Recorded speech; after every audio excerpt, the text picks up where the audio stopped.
Speculative trading क्या है? जब हम फॉरेन एक्सचेंज की बातें करते हैं तो हम ये मानते हैं कि करेंसी की वैल्यू बढ़ सकती है या घट सकती है, यानी कि फॉर एग्जांपल अगर डॉलर है तो डॉलर की वैल्यू इन फ्यूचर आपकी बढ़ सकती है या फिर घट सकती है। तो किसी भी करेंसी की जब वैल्यू बढ़ या घट सकती है तो कुछ लोग क्या करते हैं, उन करेंसीज को बाय और सेल करते हैं फॉर प्रॉफिट मोटिव। यानी कि वो, फॉर एग्जाम्पल मैंने यूएस डॉलर खरीदा 50 रुपीज़ में, एक यूएस डॉलर खरीदा 50 रुपीज़ में, किस पर्पज़ के लिए कि आने वाले फ्यूचर में इसकी वैल्यू बढ़ जाएगी, फॉर एग्जाम्पल 60 रुपीज़ हो जाएगी तो मैं इसको सेल कर दूंगा। तो जब मैं 60 रुपीज़ में उसको सेल कर दूंगा तो 10 रुपये का मेरा 10 रुपीज़ का मेरे पास प्रॉफिट हो गया। तो ये जो बाइंग एंड सेलिंग होती है फॉर इन्वेस्टमेंट पर्पस या फिर ट्रेडिंग पर्पस, तो बहुत से लोग क्या करते हैं, फॉरेन करेंसीज की ट्रेडिंग करते हैं, और इस ट्रेडिंग के लिए भी हमें डिमांड होती है फॉरेन एक्सचेंज की। That is called as speculative trading. तो जब प्राइसेस लो होती हैं तो वो परचेज करते हैं, जब प्राइसेस हाई हो जाती हैं उसकी तो उसको वो सेल कर देते हैं। Next topic is components of supply of foreign exchange और sources of foreign exchange.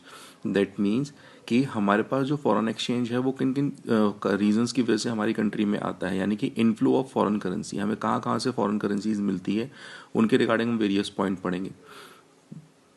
Point number 1, export. तो जब भी हम एक्सपोर्ट करते हैं किसी भी गुड्स एंड सर्विसेज का तो हमारे पास करेंसी, फॉरेन करेंसी का इनफ्लो होता है।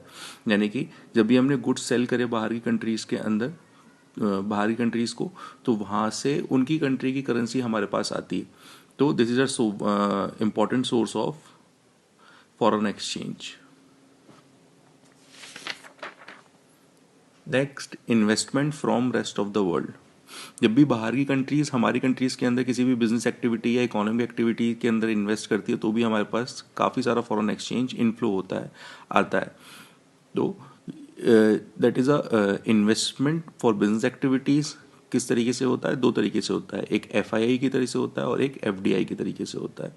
तो these are two important sources of investment from rest of the world.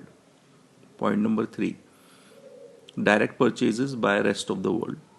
अगर बाहर से जो भी टूरिस्ट आते हैं तो वो अपनी कंट्री की फॉरेन करेंसी लेके आते हैं और उसको इंडिया में आके एक्सचेंज करते हैं और फिर इंडियन करेंसी खर्च करते हैं।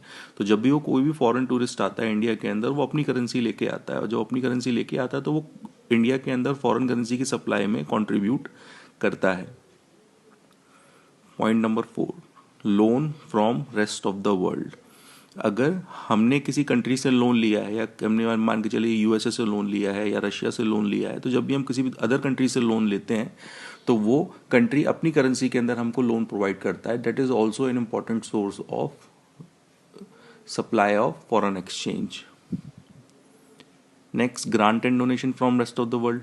किसी भी प्रॉब्लम के अंदर जो भी रिच कंट्रीज होती हैं वो क्या करती हैं, अंडर डेवलप्ड कंट्रीज को डोनेशंस देती हैं, ग्रांट देती हैं, तो वो अपनी करेंसी के अंदर उनको क्या करती हैं, फॉरेन एक्सचेंज प्रोवाइड कराती हैं, जिनसे उनकी फॉरेन एक्सचेंज की सप्लाई क्या होती है, इंक्रीज होती है और उनकी इकोनॉमिक कॉन्ट्रीब्यूशन होता है।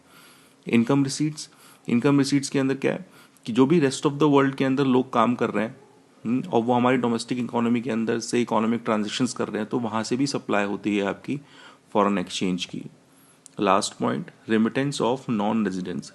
जितने भी आपके एनआरआईज हैं, यानी कि इंडिया के ऐसे लोग जो बाहर काम कर रहे हैं और वो अपनी इनकम अर्न करके इंडिया को सेंड करते हैं, इंडिया में सेंड करते हैं, तो जब भी वो इंडिया के अंदर इनकम अपनी सेंड करेंगे तो वो भी एक कंट्रीब्यूट करता है, एक एग्रीगेट सप्लाई के अंदर कंट्रीब्यूट करता है फॉरेन एक्सचेंज की।